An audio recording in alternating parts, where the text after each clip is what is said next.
علماء الإسلام, les savants de l'islam.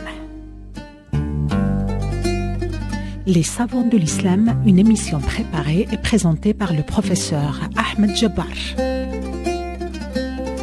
Les savants de l'islam en coopération avec le Conseil supérieur scientifique et culturel de la Grande Mosquée de Paris et Radio Orient. حلقة اليوم عن ابن خلدون. Je vais vous parler aujourd'hui d'un grand intellectuel dont le nom a été quelque peu oublié pendant des siècles et qui est devenu célèbre depuis le XIXe siècle grâce à une introduction qu'il a rédigée pour les 12 volumes de son œuvre principale. Mais cette gloire est bien méritée, puisqu'il a inventé une science nouvelle.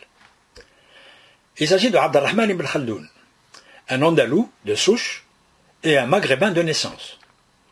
Il est né en 1332 à Tunis, dans une prestigieuse famille arabe, dont les ancêtres, issus d'une tribu de Hadramaut au Yémen, s'étaient installés en Andalous au 8e siècle et dont les descendants se sont fixés à Séville.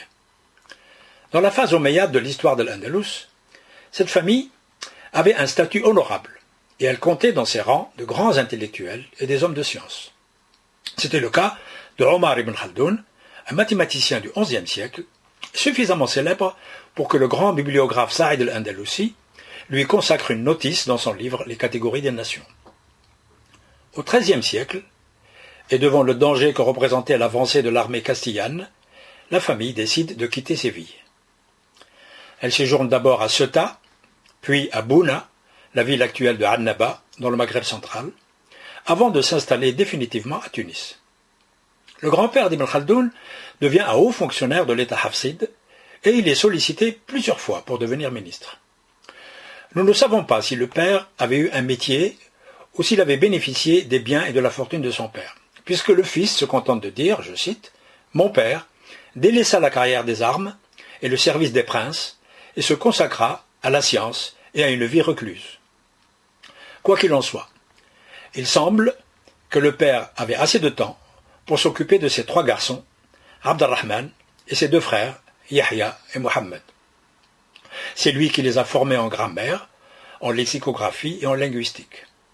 C'est également lui qui a recruté des professeurs qualifiés pour leur enseigner l'exégèse du Coran et le droit et pour leur donner une première formation en mathématiques.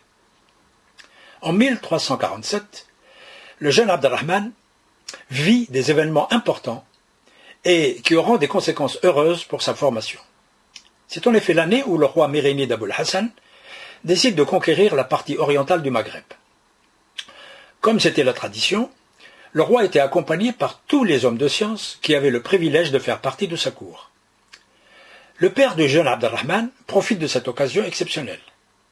Il propose l'hospitalité à l'un des grands professeurs de la suite du roi, qui n'est autre qu'Al-Abili, que j'ai déjà évoqué dans une chronique précédente. En contrepartie, ce dernier devait poursuivre la formation de ses enfants. C'est ainsi que pendant 3 ans, le professeur donnera à son élève des cours dans différentes matières, la logique, la philosophie, la science du calcul, l'astronomie et la science des héritages. En 1348, la vie d'Ibn Khaldoun est endeuillée par la mort de ses parents et d'un nombre important de ses professeurs, victimes de la terrible épidémie de peste qui s'est abattue sur la ville de Tunis. Il est alors contraint d'arrêter ses études et il n'aura jamais l'occasion de les achever. En 1352, alors qu'il vient d'avoir 20 ans, Ibn Khaldoun est nommé à un poste important pour son âge, celui de secrétaire au Paraf auprès d'un ministre du sultan de Tunis. Mais il ne tarde pas à quitter cette fonction, préférant rejoindre certains de ses amis à Fès, la capitale du Maghreb extrême. Quelques années plus tard, le roi de Tlemcen lui offre le poste prestigieux de premier chambellan.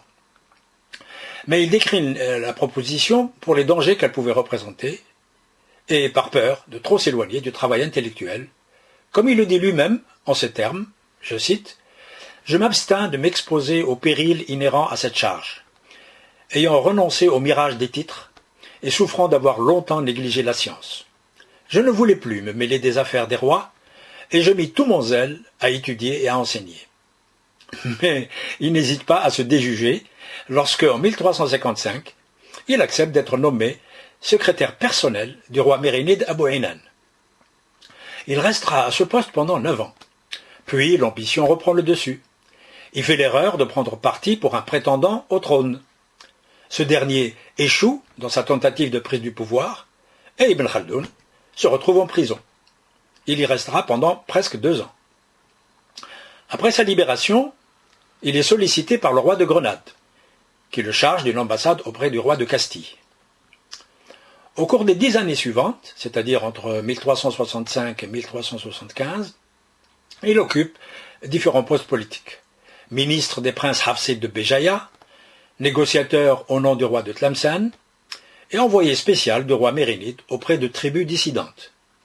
Mais, un jour du mois d'avril 1375, il décide, brusquement, de renoncer à l'activité politique. Alors une seconde vie commence, celle qu'il souhaitait avoir aussi. Il prend ce qu'il peut prendre de sa bibliothèque et il s'enferme dans une véritable forteresse, celle d'Ibn Salama, aux environs de Franda, dans le Maghreb central. Il y reste 3 ans, au cours desquels il rédige, dans la plus grande solitude, une première partie de son livre d'histoire qui portera le titre « L'histoire des Arabes, des non-Arabes et des Berbères, ainsi que des peuples les plus puissants parmi leurs contemporains ». Mais toute son énergie avait été mobilisée pour la rédaction de l'introduction à cet ouvrage, et qui sera connu sous le nom de Muqaddima. Parlant de cette partie du livre, il dira plus tard « J'en achevai l'introduction selon cette manière originale qui me fut inspirée dans cette retraite. Des torrents de mots et d'idées se déversèrent sur mon esprit, et ils furent agités jusqu'à ce que j'en eusse extrait la crème. » En 1378, il revient à Tunis, dans l'espoir de finaliser son œuvre. Là, il se trouve confronté aux intrigues de la cour. Il prend alors une décision radicale. Aller vivre au Caire. En 1383, il est fin prêt pour accueillir sa femme et ses enfants auprès de lui. Mais le bateau qui les transportait fait naufrage, tout près de la côte égyptienne, et il coule avec tous ses passagers.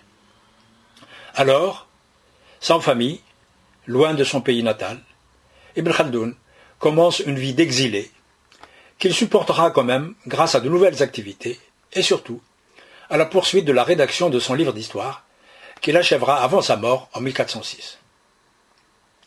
Pendant son séjour au Caire, et parallèlement à son travail de rédaction, il donne des cours dans des madrasas de la ville. Plus tard, il est nommé grand juge malikite.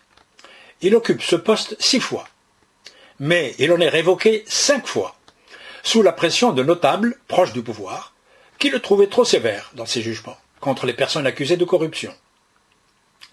Quant aux activités politiques, il s'en est définitivement éloigné à l'exception de 2 rencontres, en 1401, avec Tamerlan, le fameux chef mongol, au moment du siège de Damas.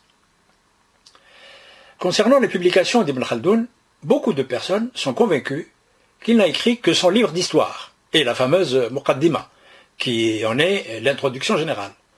En fait, sa vocation devait être l'enseignement et la rédaction d'ouvrages. À 19 ans, il publie un commentaire d'un traité du théologien Fakhreddin al-Razi, puis des abrégés de certains ouvrages du philosophe Ibn Rushd. Il est également l'auteur d'un ouvrage sur le mysticisme et d'un manuel sur la science du calcul.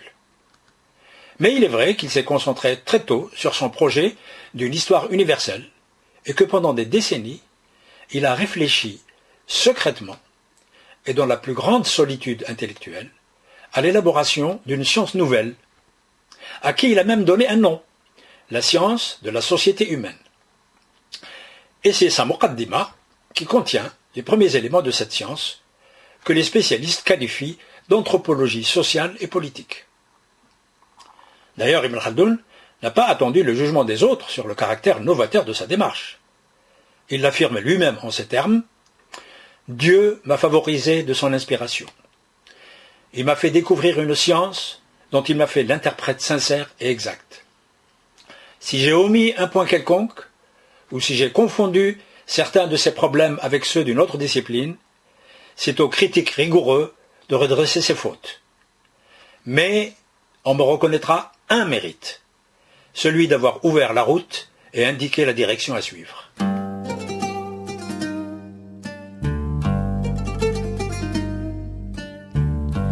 كنا مع برنامج علماء الإسلام.